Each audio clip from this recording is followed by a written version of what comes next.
തുലാം രാശി. ചിത്തിര, ചോതി, വിശാഖം. സാമ്പത്തികമായ ഉയർച്ചയുടെയും വലിയ ആഗ്രഹസാഫല്യങ്ങളുടെയും തിളക്കമാർന്ന ഒരു പുതിയ അധ്യായമാണ് 2026 വിഷുക്കാലം തുലാം രാശിക്കാർക്ക് തുറന്നു നൽകുന്നത്. 9ാം ഭാവത്തിലെ വ്യാഴത്തിൻ്റെ അനുകൂല സ്ഥിതിയും 6ാം ഭാവത്തിലെ ശനിയുടെ സഞ്ചാരവും ജീവിതത്തിൽ വലിയ പോസിറ്റീവ് മാറ്റങ്ങൾക്ക് വഴിയൊരുക്കും. അസാധ്യമെന്ന് കരുതിയ പല കാര്യങ്ങളും എളുപ്പത്തിൽ നേടിയെടുക്കാൻ സാധിക്കുന്ന ഒരു വർഷമായിരിക്കും ഇത്. സഹപ്രവർത്തകരുടെ പൂർണ്ണമായ സഹായ സഹകരണങ്ങൾ ലഭിക്കുന്നതിനാൽ ഏറ്റെടുത്ത ദൗത്യങ്ങൾ കൃത്യസമയത്ത് വിജയകരമായി പൂർത്തിയാക്കാൻ സാധിക്കും. ഇത് മേലുദ്യോഗസ്ഥരുടെ പ്രീതിക്കും സ്ഥാനക്കയറ്റത്തിനും വഴിയൊരുക്കും.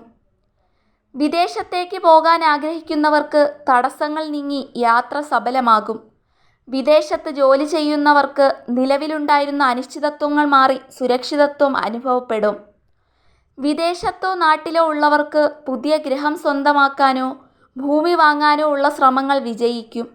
സാമ്പത്തികമായി വലിയ മുന്നേറ്റം ഈ കാലയളവിൽ പ്രതീക്ഷിക്കാം.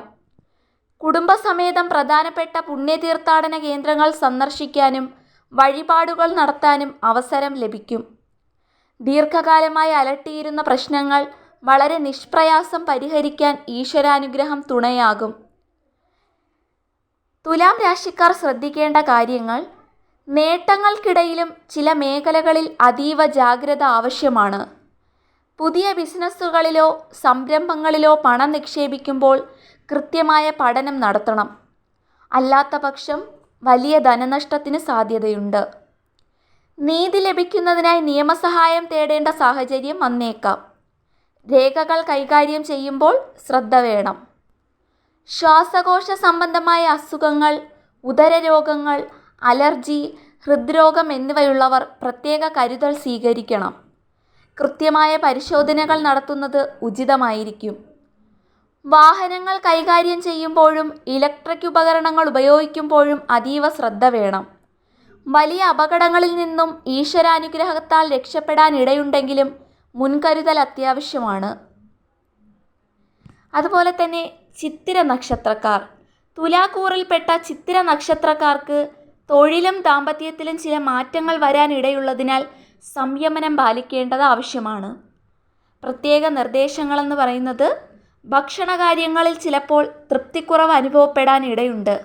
ആരോഗ്യകരമായ ഭക്ഷണരീതി പിന്തുടരാൻ ശ്രദ്ധിക്കണം. പരിഹാര മാർഗങ്ങളെന്ന് പറയുന്നത്: ആരോഗ്യപരമായ വെല്ലുവിളികളും അപകട സാധ്യതകളും നിലനിൽക്കുന്നതിനാൽ ഒരു ജാതക നിരൂപണം നടത്തി കൃത്യമായ പരിഹാരങ്ങൾ അനുഷ്ഠിക്കുന്നത് ഗുണകരമായിരിക്കും. ചിട്ടയായ പ്രാർത്ഥനകളും ഈശ്വരഭജനവും ശീലമാക്കിയവർക്ക് വെല്ലുവിളികളെ ഭയപ്പെടാതെ മുന്നോട്ടു പോകാം. ലഭിക്കുന്ന സുവർണാവസരങ്ങളെ ബുദ്ധിപൂർവം വിനിയോഗിച്ചാൽ ഈ വിഷുക്കാലം ജീവിതത്തിലെ ഏറ്റവും മികച്ച സമയമാക്കി മാറ്റാൻ സാധിക്കും.